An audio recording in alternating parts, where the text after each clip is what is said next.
तो शास्त्री जी, जैसा आजकल के युवाओं में क्रेज है कि भाई आईपीएस बनना है, आईएएस बनना है और डॉक्टर बनना है, इस तरह की मतलब एजुकेशन चल रही है और क्रेज भी है इस तरह का। तो आप जो हैं वैदिक शिक्षा की तरफ जो रुझान आपका हुआ वो उसका क्या कारण? कि बुजुर्गों का आशीर्वाद बहुत बड़ा होता है। एक बुजुर्ग के जाने से जितनी हानि होती है उतनी हानि और कहीं नहीं। मैंने पिता से भी कहा कि जी सब डॉक्टर इंजीनियर बनते हैं जैसा आपने प्रश्न किया, तो उन्होंने एक ही बात कही कि बेटा पेट के लिए दुनिया कार्य करती, आजीविका के लिए दुनिया कार्य करती है, लेकिन सबसे श्रेष्ठ वो होता है जो धर्म के लिए, संस्कृति के लिए, राष्ट्र के लिए जीता है। मैंने 15 वर्ष गुरुकुल में अध्ययन किया और मैंने बहुत गहराई से देखा कि गुरुकुल 3 प्रकार से बच्चों का निर्माण करता है, आध्यात्मिक, मानसिक और शारीरिक। और जब हम आध्यात्म से जुड़ेंगे तो बुराई अपने आप दूर हो जाएंगी। जब हम मानसिक प्रबल हो जाएंगे तो कोई भी दुराचरण हमारे अंदर नहीं आएगा। और जब हम शरीर से बलवान होंगे तो किसी भी प्रकार का कोई कुसंस्कार हमें व्यथित नहीं कर पाएगा। और उस संकल्प में हमारे वेदों में ऋषि मुनि आज तक उस गणना को गिनते आए। और याद का मतलब है जो प्राणी मात्र के लिए, विश्व के कल्याण के लिए किए जाए, तो रोग मुक्त करने के लिए किए जाए, इसलिए उसका नाम यह जाता है।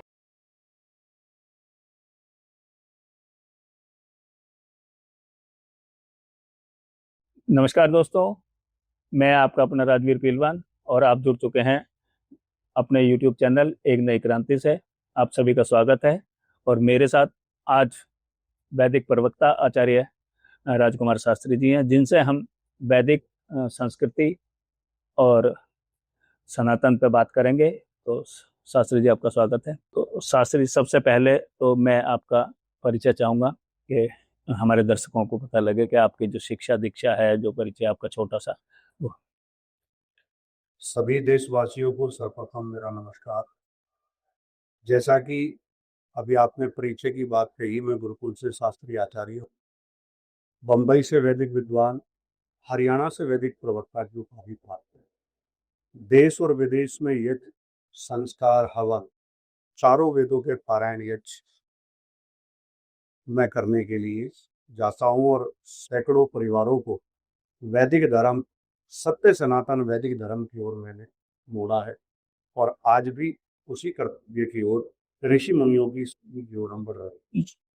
तो शास्त्री जी, जैसा आजकल के युवाओं में क्रेज है कि भाई आईपीएस बनना है, आईएएस बनना है और डॉक्टर बनना है, इस तरह की मतलब एजुकेशन चल रही है और क्रेज भी है इस तरह का। तो आप जो हैं वैदिक शिक्षा की तरफ जो रुझान आपका हुआ वो उसका क्या कारण? उसका कारण सर्वप्रथम अगर हम कहें तो हमने पढ़ा है कि बुजुर्गों का आशीर्वाद बहुत बड़ा होता है। एक बुजुर्ग के जाने से जितनी हानि होती है उतनी हानि और कहीं नहीं होती। और यहाँ तक हमने पढ़ा है, मैं दर्शकों को बता दूं, एक बुजुर्ग का जाने का मतलब है, कम होने का मतलब है, उसकी शिक्षा से अलग होने का मतलब है कि एक लाइब्रेरी का नष्ट हो जाना। जी। तो ये विरासत में संस्कार मुझे मेरे परदादा से, जी। दादा से और पिता से मिले। उनकी इच्छा थी कि हम विद्वानों में नहीं बैठ पाए, लेकिन मेरा पुत्र विद्वान बने, संस्कृत वेद आदि का विद्वान बने।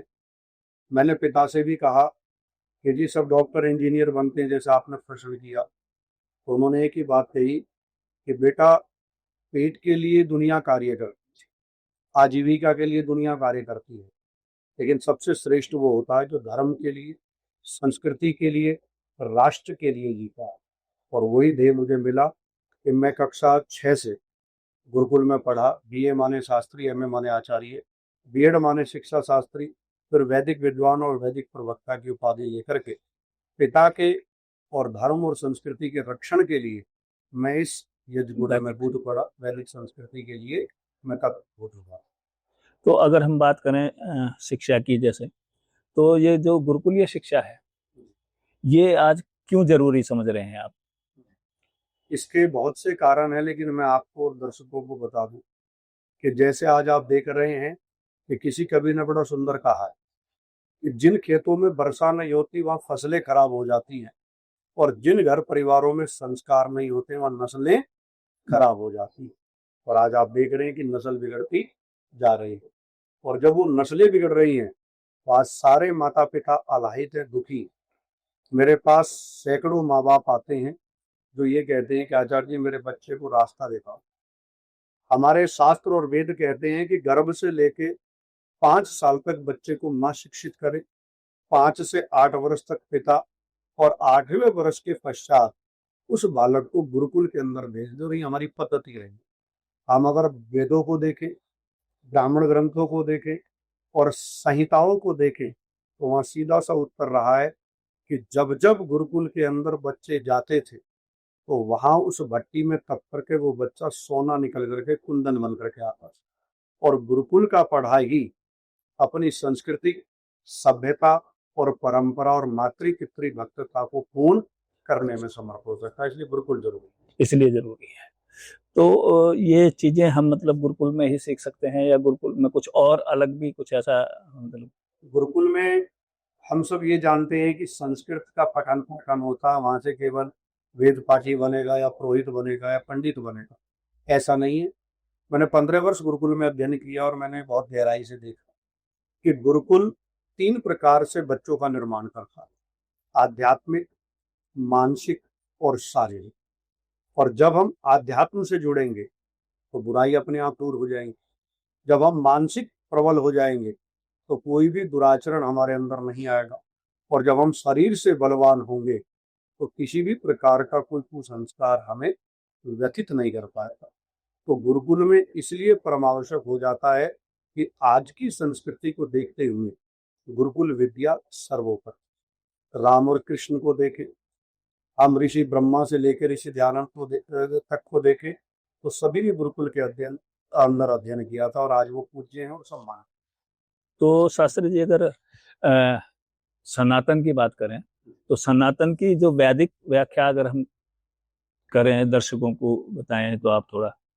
सनातन शब्द अपने आप में बहुत विशाल, पूरा भूगोल और भूगोल की संस्कृति इसी में समाविष्ट हो जाती है। सनातन का मैं दर्शकों को बता दूं, सीधा सा उत्तर है कि जिसका आदि भी नहीं है और जिसका अंत भी नहीं है, उसे क्या कहते हैं? सनातन कहते हैं। ये सनातन की व्याख्या है। हम देखें कि अगर हमारे धर्म को, संस्कृति को, राष्ट्र को अगर हम किसी से जोड़ते हैं और किसी परोपकार की परिभाषा को सिद्ध करते हैं, तो वो सारी विधियां सनातन में समाविष्ट हो जाती हैं। आप अन्य मतावलंबियों को देखें, मतांतरों को देखें, मजहबों को देखें, तो वहां सनातन का परिवेश हमें दिखाई नहीं देता। सनातन का सीधा सा अर्थ है कि जिसको कोई नष्ट ना कर पाए, जो किसी को नष्ट करने की ना सोचे, उसका नाम सनातन कहलाता है। तो शास्त्री जी, अगर सनातन की, जैसा भी आपने बताई इस तरह की, तो इसकी जो उत्पत्ति है, सनातन की उत्पत्ति, तो उसका क्या स्रोत है? उसका स्रोत मैं दर्शकों को कह दूं, उसका स्रोत केवल वेद है। जब हम आज भी पूजा पाठ में, यज्ञ आदि में आज भी हम संकल्प करते हैं, तो मैं को विशेषतया करवाता हूँ। और यज्ञ से पहले संकल्प अनिवार्य है, जिसका वर्ण नाम भी है, जिसे ऋत्विक वर्ण भी कहते हैं, उसी का नाम संकल्प है। और उस संकल्प में हमारे वेदों में ऋषि मुनि आज तक उस गणना को गिनते आए हैं। जैसे ओम तत्सत श्री ब्रह्मणो द्वितीय प्रारंभे वैवस्वत मनवंतरे अष्टाविंशति तमे कलियुगे कलि प्रथम चरणे एको वृंदा सनवति कोटि अष्ट लक्षाणी त्रिपंचाशत सहस्त्राणी षड्विंशति उत्तर शतक। इसका मतलब कि तत्सत श्री ब्राह्मणों की ये वेद विद्या सत्य है और ये प्रारंभ आदि से चलती आ रही है। और प्रारंभ आदि से चलते हुए इसको कितने वर्ष हो गए, तो मैं आप सभी दर्शकों को बता दूं आपके साथ कि एको वृंदा सनवति कोटि अष्ट लक्षाणी त्रिपंचाशत सहस्त्राणी षड्विंशति उत्तर शतकम। इसका मतलब हमारी पुरातन वैदिक सत्य सनातन संस्कृति को 1,96,08,53,126 वर्ष हो चुके हैं। जिसको हम जोड़ें तो लगभग 2 अरब पुरानी हमारी वैदिक परंपरा। तो सनातन की अगर बात करें, सनातन धर्म और हिंदू धर्म, जैसा आजकल तो इन लोग ना कहते हैं कि भाई सनातन है और हम जो हिंदू है, मतलब इस तरह की कुछ कंफ्यूजन सा रहता है लोगों के मन में। तो सनातन और हिंदू धर्म में क्या मतलब अंतर है? देखिए, आपने बहुत अच्छा प्रश्न किया है और ये प्रश्न हर भारतीयों को विधर्मियों से समझाने के लिए और विधर्मियों को समझाने के साथ साथ अपने धर्म की रक्षा के लिए जानना चाहिए। सनातन और हिंदुत्व धर्म में बहुत अंतर है। हम सनातन कहते हैं तो सनातन से मात्र एक पौराणिकता आ जाती है और हिंदू धर्म से एक जाति विशेष आ जाता है। लेकिन हम सच्चाई और गहराई में जाएं तो हमारा जो धर्म है उस वैदिक सत्य सनातन वैदिक धर्म से। तो इसमें हिंदू अभी उत्पत्ति के साथ उत्पन्न हुआ है और सनातन देखें तो पुराणों से ये पद्धति चली है। लेकिन जो 2 अरब पुरानी वैदिक परंपरा मैंने आपको संकेत में बताई वो सत्य सनातन वैदिक धर्म को दर्शाती है और ये लगभग 2 अरब पुराना है। तो हर भारतीय को, हर सनातनी को, हर तथाकथित हिंदू को केवल सत्य सनातन वैदिक धर्म का ही मार्ग अपनाना चाहिए। तो जो हमारा जो वास्तविक धर्म है, जैसे हम कहें कि सनातन धर्म है या हिंदू धर्म है, तो जो वास्तविक धर्म है वो सत्य सनातन वैदिक है या क्या कहेंगे आप? उसको तो मैं यही कहूँगा दर्शकों को कि बहुत सी भिन्नताएं, बहुत से धर्म गुरु अपने अपने तरीके से व्याख्या करते हैं। अच्छी बात है जिसको जैसी जानकारी है, लेकिन जब संस्कृत और व्याकरण का अध्ययन करते हैं, वेदों का अध्ययन करते हैं, ऋषि मुनियों के जब चिन्हों पर चलते हैं तो वहाँ सीधा सा उत्तर आता है कि सनातन ना कह करके हम सत्य सनातन वैदिक धर्म कहें तो ज्यादा हो सकता। क्योंकि हम आदिकाल की सृष्टि को देखें और जब मैं ऋग्वेद को पढ़ता हूँ तो वहां भी सनातन शब्द का मुख्य भाव यही आता है कि हम सत्य बोलने वाले थे, वेद के मार्ग पर चलने वाले थे और वेदानुकूल जीवन जीने वाले थे। और ऋषि दयानंद ने भी बड़ा सुंदर सत्यार्थ प्रकाश में अंकित किया कि जब जब यहाँ के लोग, राजे महाराजे, ऋषि मुनि वेद मार्ग पर सत्य वैदिक धर्म पर चले तभी वो अपने सनातनी की रक्षा करने में सक्षम हो सके। तो इसलिए मैं कहना चाहता हूँ कि केवल सनातन ना बोल करके एक समुदाय विशेष पौराणिकवाद आ जाता है, अन्यथा हमारा जो धर्म है वो आदिकाल से चलता हुआ सत्य सनातन वैदिक धर्म ही कहलाता है। तो ये दर्शक जाने और सबको बताने का साहस रखे, क्योंकि हमारी परंपरा 1000, 2000, 5000 वर्ष पुरानी नहीं, महाभारत काल के बाद की नहीं। ये सूर्य जैसे आज चमक रहा है, ये आदिकाल में भी ऐसे ही था जब ईश्वर ने इसकी स्थापना की। जैसे ये पृथ्वी सबका पालन कर रही है, ऐसे ही वेद आदि और ये सूर्य चंद्र आदि भी हमारा ही कल्याण करते हैं। तो सनातन से है, इसको कोई झुका नहीं सकता। सनातन के कुछ नियम भी है? हाँ, सनातन के बहुत नियम है। तो कुछ मोटे मोटे जो लोगों को सनातन के नियम है कि हम वेद पढ़ें और पढ़ाएं, यज्ञ करें और कराएं, दान लेना और देना भी लिखा। लेकिन आज हमारी ज्यादातर पद्धति में क्या हो गया कि लेना ही लेना रह गया, जिसके कारण हम सीमित रह गए। नहीं तो सनातन हमें सिखाता है, हमारा धर्म हमें सिखाता है, और धर्म की बड़ी सुंदर व्याख्या है कि धार्यते इति धर्म, धरी धातु से धर्म बनता कि धार्यते, किसको धार्यते, कि ऐसे गुण और संस्कारों को हम धारण करें कि जिससे मानव मात्र का उत्थान हो सके, पूरी प्रकृति का उत्थान हो सके, पूरे विश्व का उत्थान सके, उसे धर्म कहते हैं। और आज आपने देखा होगा इस्लाम भी अपने आप को धर्म कह रहा है, ईसाइयत भी अपने आप को धर्म कह रही है, अन्य और मतावलंबी भी कह रहे हैं। देखिए, किसी व्यक्ति के द्वारा बने हुए को मजहब कह सकते हैं, ट्रस्ट कह सकते हैं, संस्था कह सकते हैं, मत कह सकते हैं, लेकिन धर्म तो केवल एक ही है, सच्चे सनातन वैदिक धर्म। और मैं आप सभी दर्शकों को बता दूं कि धर्म केवल ईश्वर से चलता है, मानव मात्र से नहीं चलता। जिस धर्म को धारण करके, जिन विद्याओं को धारण करके, संस्कारों को धारण करके आप चींटी से लेके हाथी तक के प्राणियों का रक्षण करते हैं, उसका नाम धर्म, सत्य सनातन वैदिक धर्म। तो ये धर्म की है। तो जैसे अभी आपने बताया यज्ञ और आजकल कहते हैं जी हवन, तो दोनों में मतलब अंतर दर्शकों को समझ में आ जाए। देखिए, शब्द तो दोनों का मूल एक ही जी, लेकिन जब संस्कृत और व्याकरण से इसको हम थोड़ा पदच्छेद करें तो हवन शब्द भी यज्ञ का ही पर्यायवाची है और यज्ञ भी हवन का ही पर्यायवाची है। यज्ञ शब्द जो आता है वो बड़े बड़े यज्ञों के लिए आता है, और हवन शब्द जो आता है वो हमारा सामान्य अग्निहोत्र हो गया, या अपने पर शुद्धिकरण के लिए जो क्रिया कर रहे हैं उसके लिए हवन। हवन का मतलब है हुयते इति हवन, कि जिसमें आहुति दे करके देव को प्रसन्न किया जाए उसका नाम हवन। लेकिन यज्ञ से जैसे सोमयाग, वाजसेनी याग, अश्वमेध यज्ञ, तो ये बड़े बड़े याग आ जाते थे। और याग का मतलब है जो प्राणी मात्र के लिए, विश्व के कल्याण के लिए किए जाए, रोग मुक्त करने के लिए किया जाए, इसलिए उसका नाम यज्ञ आता है। इन दोनों का अर्थ ही सबको कल्याण पहुंचा। लेकिन फिर ये तरीके जो हैं अलग अलग, हाँ जी, लोग मतलब पद्धति अलग अलग। हाँ वो इसलिए पद्धति अलग है कि राजे महाराजे जब महाभारत काल तक यज्ञ करते थे तो सामान्य अग्निहोत्र हमारे यहाँ कम था। बड़े बड़े राजा यज्ञ करते थे, लेकिन आर्य समाज के प्रवर्तक महर्षि दयानंद जी आए। उन्होंने वेद, दर्शन, उपनिषद, व्याकरण को पढ़ा, संस्कृत को पढ़ा और मत मतांतरों को देखा, तो उन्होंने अग्निहोत्र का उत्थान किया। और अग्निहोत्र का मतलब है अग्नये हूयते दीयते इति अग्निहोत्र, कि अग्नि को जो साकल्य देकर प्रकृति को संतुष्ट किया जाए, भला किया जाए, पॉल्यूशन को दूर किया जाए, उसका नाम अग्निहोत्र।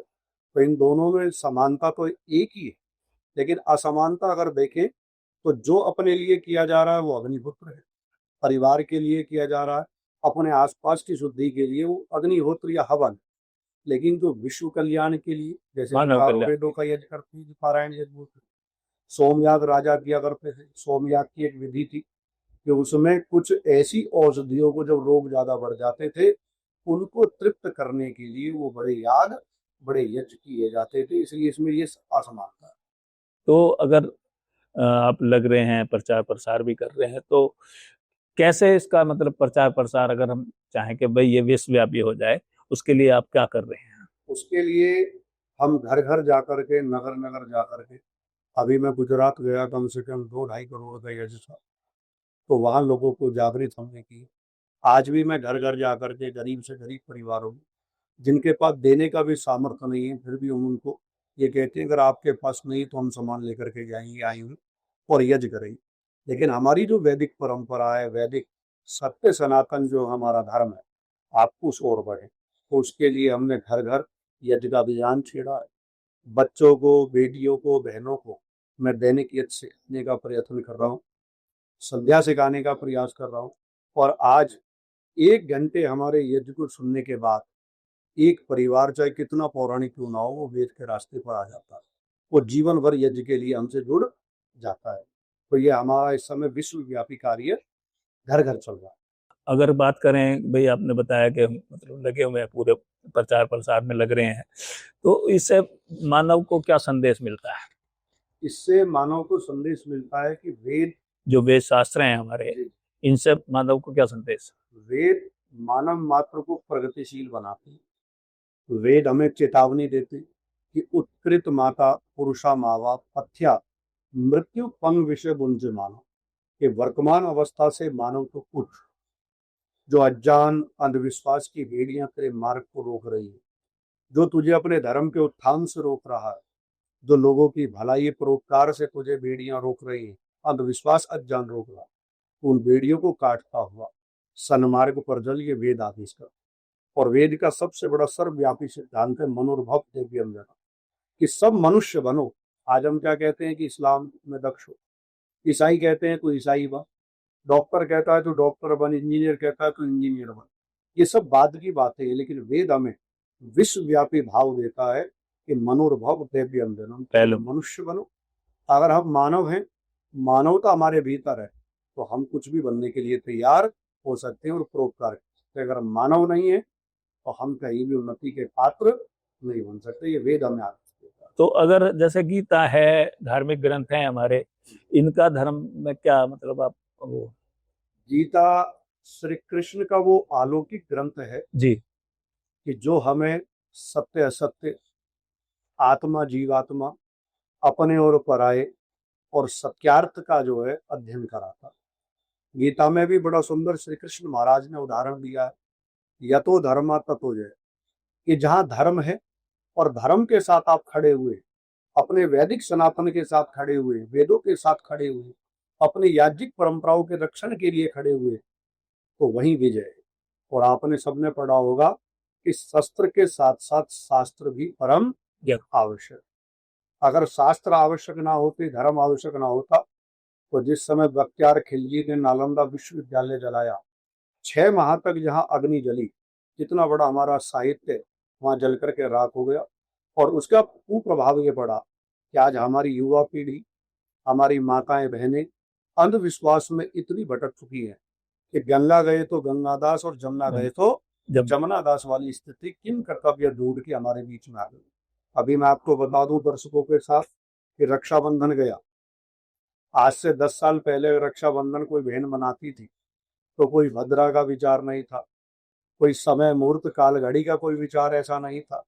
लेकिन आज देखें कि कुछ धर्म के ठेकेदारों ने विभ्रम करने के लिए, भ्रमित करने के लिए धर्म की आड़ लेकर के अधर्म को इतना बढ़ा दिया कि अगर बहन इस काल में राखी बांधेगी तो ये हो जाएगा। और एक से मेरी डिबेट भी हुई, वो कहने लगे कि भद्रा काल के अंदर सुपनखा ने रावण को राखी बांधी थी तो देखो रावण का कुल नष्ट हो। तो मैंने उनको समझाया, भैया आप एक बात बता, रक्षाबंधन तो रानी करमवती से चला था जो हुमायूं के लिए राखी सही बात और पत्र भेज करके रक्षा की गुहार लगाई। लेकिन ये हमारा श्रावणी पर्व था। श्रावण शब्द श्रवण से बना है और श्रवण शब्द संस्कृत की सुश्रवण धातु से बना है और श्रवण का मतलब श्रुति है और श्रुति का वास्तविक अर्थ वेद है। जो वेद को सुन करके जो अपने जीवन का उत्थान करे उसी का नाम श्रावण माह था। और ये चतुर्माह केवल वेद विद्या और वेद प्रचार के लिए थे, अन्यथा किसी और प्रकल्प के लिए नहीं थे। तो ऐसी कितनी भ्रांतियां हैं कि जो आज माताएं बहनें दो दो त्योहार मना रही, दो दो अमावस्या आती है, दो दो हमारे व्रत आते हैं जी। तो यही अधर्म का मूल सूचक है। अगर हम गीता, वेद शास्त्र और उपनिषदों के आधार पर देखें तो मैं यही कहूंगा जो कृष्ण महाराज ने कहा कि कर्मण्यवाधिकारस्ते मा फलेषु कदाचन, हे दुनिया के लोगों कर्म में विश्वास रखो, फल की चेष्टा मत करो, फल तो अपने आप पीछे पीछे चलेगा। तो हम ईश्वर पर और अपने जो बुरे कर्म है उन पर ध्यान रखें। तो मैं चाहता हूँ कि जिस दिन हम गीता के पाठ को और वेद शास्त्रों के अध्ययन को हम पढ़ लेंगे और जीवन में धारण करेंगे तो धर्म की विजय होगी, हमारे राष्ट्र की विजय होगी और हमारी भी विजय अवश्य। तो शास्त्री जी, बहुत अच्छा संदेश दर्शकों आपको मिला है। और मैं अब शास्त्री जी से कुछ व्यक्तिगत सवाल जो जिन्हें कहते हैं एक लाइन के जो, तो शास्त्री जी अगर आप आचार्य ना होते आज तो क्या होते? अगर वास्तविक पूछें, अगर आचार्य ना होता, इस सम्मान को प्राप्त ना होता, गुरुकुलीय विद्या में नहीं जाता, मेरे पिता मेरी माँ मेरे लिए इतना तप नहीं करते, मेरे आचार्य जन तप ना करते, तो आज मैं एक सामान्य व्यक्ति होता, इतने सम्मान का आदर का पात्र नहीं होता। आज इस वेद विद्या से, इस सम्मान से मंचों पर इतना उत्थान और सम्मान प्राप्त होता है कि जिसकी कोई कल्पना नहीं। और एक श्लोक मुझे याद आता है, मैं बता दूं, क्योंकि डॉक्टर सब बन सकते हैं, इंजीनियर वकील सब हो सकते हैं, पुलिस अध्यक्ष बन सकते हैं, लेकिन शास्त्रों का एक वचन है, बड़ा सुंदर संकेत वहां का, कि स्वदेशे पूज्यते राजा विद्वान सर्वत्र पूज्यते। क्योंकि राजा में और विद्वान में तुलना नहीं हो सकती। राजा अपने देश में पूजित होता है, पूजा जाता है, लेकिन विद्वान सर्वत्र पूज्यते, विद्वान सब जगह पूजा जाता है। तो ये मेरा सौभाग्य है कि मैं एक आचार्य बना, गुरुकुल से पढ़ा, आचार्य और माता पिता के आशीर्वाद से मुझे ये संपत्ति प्राप्त हुई, ये विरासत प्राप्त हुई। तो इसलिए मैं अपने आप को एक गुरुकुल का आचार्य, एक गुरुकुल से अध्ययन करता मान करके, मैं राम और कृष्ण की कोटि में उनका अनुयायी अपने आप को मान करके चलता हूँ। तो ये मेरे लिए बड़े सौभाग्य की बात है। तो इसके अलावा कुछ आपकी हॉबीज जिन्हें कहते हैं, कुछ मतलब शौक इस तरह का कुछ? मेरा सबसे बड़ी हॉबी तो है राष्ट्र के लिए समर्पण। मेरे हर व्याख्यान को आप उठा करके देखें तो उसमें राष्ट्रभक्ति झलके। मेरा हर कर्तव्य देश, धर्म और संस्कृति के लिए रहता है। मैं जो दान दक्षिणा भी लोग मुझे सम्मान में देते हैं, मैं अपनी ना लेकर के, मैं सबसे पहले गुरुकुल, वेद विद्या, विद्यार्थियों के संरक्षण, गरीब असहाय लोगों के पोषण और गौओं के संरक्षण के लिए दान देता हूँ। 2 रसीद को काज है मेरे पास। तो मेरी सबसे बड़ी हॉबी है कि मेरा धर्म उठे, मेरी संस्कृति आगे बढ़े, मेरी परंपरा बढ़े और मेरा राष्ट्र विश्व विजयी हो जाए। यही मेरी सबसे बड़ी हॉबी। तो आचार्य जी को बुरा क्या लगता है? बस बुरा ये लगता है जी कि जो व्यक्ति असत्य भाषण करता है, जो जानते हुए भी अज्ञानी बन करके काम करता है, वो मुझे सबसे बुरा लगता है। और कहा भी गया है कि जो सो रहा है उसे जगाना आसान है, लेकिन जो सोने को ढोंग ढोंग करता है उस उसे जगाना आसान नहीं है। तो मुझे ये बुरा लगता है। तो अच्छा क्या लगता है आचार्य जी? अच्छा ये लगता है कि सब भाई बंधु मेरे देशवासी अपने धर्म, अपनी संस्कृति, अपने राष्ट्र को देख करके आगे बढ़े। और दो पंक्ति कहना चाहता हूँ उन सबके लिए और अपने लिए, जो मुझे अच्छा लगता है कि सार मेरी साधना का शेष ये रहना चाहिए, और मैं रहूं या ना रहूं, मेरा देश रहना चाहिए, मेरा देश रहना चाहिए। शास्त्री जी की कमजोरी? बस एक ही कमजोरी है कि मैं और ज्यादा आयु को प्राप्त होकर के वेद विद्या की ओर बढ़ूं, और जितना जन्म मिले वो सब धर्म और राष्ट्र और वेद और आर्य समाज, ऋषि दयानंद, ऋषि मुनियों के पद चिन्हों पर चले। मैं यही चाहता हूं कि मेरी सबसे बड़ी कमजोरी यही है कि मैं वेद विद्या से कभी प्रेरित ना हो पाऊं। शास्त्री जी की ताकत? सबसे बड़ी ताकत ईश्वर है।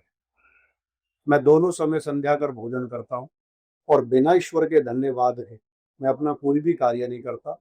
और जब भी मेरी नाव डगमगाती है तो मेरे ईश्वर के द्वारा मेरी वेद विद्या, मेरे माता पिता और आप जैसे भद्र पुरुषों का सहयोग ही मेरी सबसे बड़ी ताकत सिद्ध होती है। तो शास्त्री जी, बहुत अच्छी अच्छी बातें हुई, दर्शकों आपने सुनी। और वैदिक हमारी संस्कृति से संबंधित कोई सवाल आपके दिमाग में आए तो आप कमेंट बॉक्स में जरूर करें, और वीडियो भी जरूर हमें बताएं कि आपको कैसी लगी। आखिर में शास्त्री जी से मैं समाज और राष्ट्र के नाम एक संदेश। मैं आपने इस योग्य हमें समझा, और आज यहाँ बैठा करके आपने जो विचार पूरे देशवासियों के लिए साझा किए, मैं एक ही बात देशभक्तों के लिए कहना चाहूँगा कि दिल की बात आएगी तो धड़कनों को दांव पर लगा देंगे। दिल की बात आएगी तो धड़कनों को दांव पर लगा देंगे हम। राज्य की बात आएगी तो जिलों को दांव पर लगा देंगे हम। माना कि हमें अपना घर अपनी जान से प्यारा है, लेकिन जब धर्म की और राष्ट्र की बात आएगी तो अपने घरों को दांव पर लगा देंगे हम। और अपने घरों को दांव पर लगा देंगे हम। यही संदेश है, यही आदेश है। अगर राष्ट्र है तो हम हैं, हमारा धर्म है, हमारे यज्ञ हैं, हमारी संस्कृति है, हमारी परंपरा, हमारे वेद आदि शास्त्र हैं, ऋषि मुनियों की धरोहर बची हुई है। अगर राष्ट्र नहीं है तो हम नहीं है। तो जितना समय लगे अपने साथ साथ हम राष्ट्र का भी उत्थान अवश्य।